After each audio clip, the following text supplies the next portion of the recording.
नमस्कार, एवी story book चॅनलमध्ये तुमचं सर्वांचं स्वागत आहे। आज आपण परशुरामांची कथा बघूयात। परशुराम उठून उभे राहिले, कश्यपांना दंडवत प्रणाम करून म्हणाले, गुरुवर, आपण अगदी सुयोग्य मार्ग दाखवलात। खरोखरच आपण माझे सर्वस्व आहात, नाहीतर मी असाच विचार गर्तेत किती काळ खितपत राहिलो असतो माहीत नाही।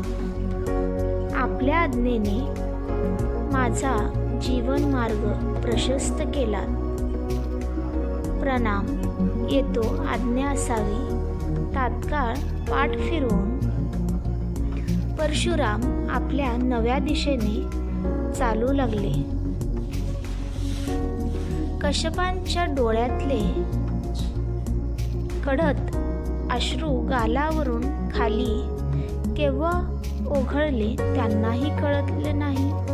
त्यांचे आशीर्वादासाठी उंचावलेला हात तसाच होता। आपल्या प्रिय शिष्यांच्या पावलागणिक लहान होत जाणाऱ्या पाठमोऱ्या प्रतिमेकडे अभिमानाने पाहत ते तसेच उभे राहिले। त्यांच्या मनातली परशुरामाची प्रतिमा मात्र अधिकच मोठी होत गेली।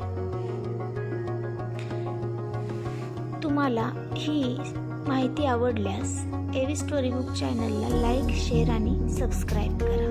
धन्यवाद।